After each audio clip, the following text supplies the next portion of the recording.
Yeah. So I won't waste your time like a lot of other YouTubers. Why the best advice somewhere in the middle of their video. The no bullshit best trait Aladdin has to get girls that you can learn as well is that he mastered acting with moxie. So what the fuck is moxie? Moxie in the pickup artist community is called inventive courage. He makes things happen. Us men are responsible how your and the girl's experience together goes. If it sucks, you're the one to be blamed. If it goes really well, you're the one to be praised. Aladdin acts on his creative, instinctive side of himself. He keeps it alive.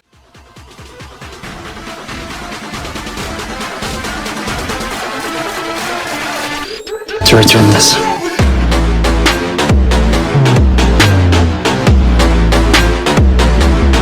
He makes things happen. He doesn't wait for the girl to approve. So, as for a quick advice, start it step by step. A lot of the times when you're with a girl, your brain will create these creative desires deep down that you want to experience certain things with girls. Next time, acknowledge it and try to act on it, even if it's just a small step. These could be things like reading a book with a girl, or when you're with a girl, you take her hand and take her somewhere.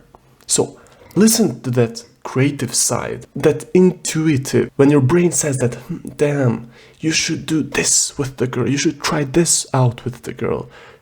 Try to listen to that side of you, and if possible, if the circumstances are right, which most usually it won't be, try to take action.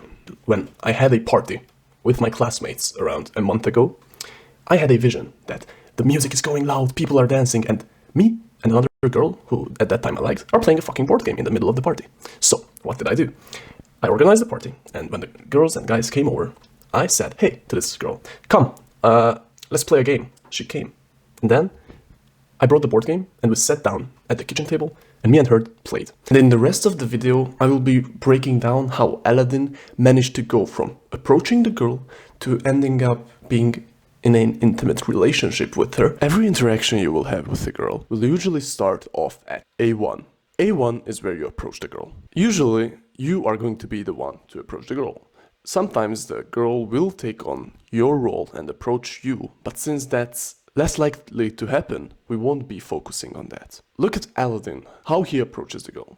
He does it within 3 seconds. Why this is important is because I personally find that the more I think before approaching a girl, the more excuses my brain will create not to approach that freaking girl, and the longer I wait, the more I feel like I'm an imposter because I'm there not doing anything. I'm just waiting to get enough courage to approach the girl. Well, you won't feel an imposter if you approach the girl within 3 seconds of seeing her, of seeing the set, of seeing your potential target. Because then, what happens? Even the girl won't have enough time to actually realize, because girls are really good at this, at seeing if a guy wants to approach her but he doesn't dare to. She is clever. She was evolutionarily built like this, to see and sense if a guy doesn't dare to approach her and is just standing there not doing anything. But if you go and approach her within 3 seconds like Aladdin did here, and also bring value to her life, to the circle she is in, then you will have much more success in approaching girls. As for openers, you can simply share a story with the group, ask a question if you want, but I don't recommend it, or share something fun about the environment or something fun that just happened to you. Like once my opener was some backstory. Around an hour ago, me and my friend went to this club, but my friend's trousers were not allowed in that place's dress code, because this party place had a dress code. So they didn't let us in. My opener, 20 minutes later, was this. Girls, you won't believe what happened. And then they asked what? They were hooked, and I told them the story that they didn't let us in, and then I just sat next to them. I logged myself into the set. And do you know when you're done with A1? You're done with A1 and you can consider it ticked off. This happens when you bring fun, excitement,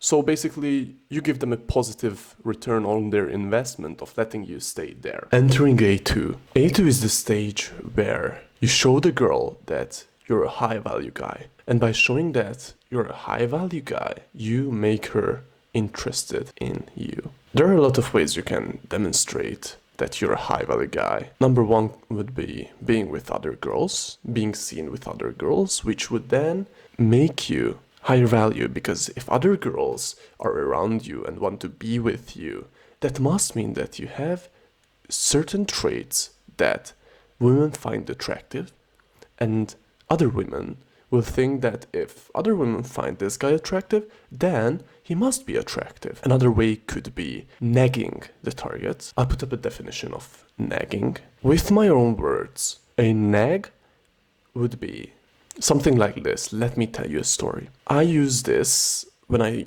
talk to girls and I would like to create some chemistry and attraction between the two of us. Because A1, A2 and A3 is all about building attraction between the two of you. So, an example of my own nags would be, since I'm half Chinese and half Hungarian, I usually ask this question from girls, from my target, who I like. Guess which country I'm from. So she guesses, okay, and what's the other half? And she will start thinking. Then I usually give her a comment saying that, hey, if you don't know any countries outside of Europe, I can give you like some options, you know. I'm assuming that she's dumb. And would someone assume who liked a girl that she's dumb if you liked the girl? Of course you wouldn't assume something like that. What this would signal to the girl is that this guy is not interested in me. What? If a good-looking girl thinks that, what do you think will happen in her mind? Every other guy that talks to me gives me compliments, and this guy comes here and almost insults me? What's up with this guy? She will start being interested, because you're not like every other guy. You must be different. She'll start thinking and she'll start giving you indicators of interest. As for Aladdin's case, he saved the princess from this aggressive salesman and then showed his skills around town and got the princess away safely. Entering A3. This is when Aladdin starts showing interest in the princess. Aladdin nags the princess, where he doesn't even realize that she's talking to the princess. She says, "You're just a handmaiden." And after this, Aladdin successfully built attraction between the two of them. Now they enter a comfort building stage.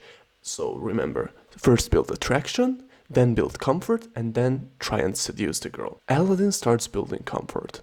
And this is when C1 happens.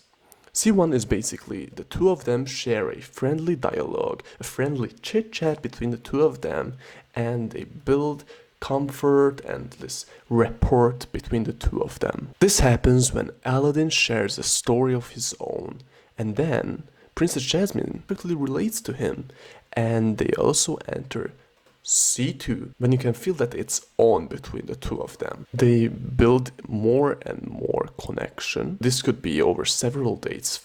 As for Aladdin, it was first in his house, then in the Princess Jasmine's palace, and then again in Princess Jasmine's palace, and then went to a tour around the palace with his magic carpet, and then kissing occurs in C2, just as stated in the Mr. Method. Kissing occurs, and we sadly will have to settle just for that. There's no more C3, meaning there won't be any more intimacy besides kissing. There won't be any S1, which is basically foreplay. S2, last minute resistances. Because this is not an adult movie, there won't be any S3 in it, which is...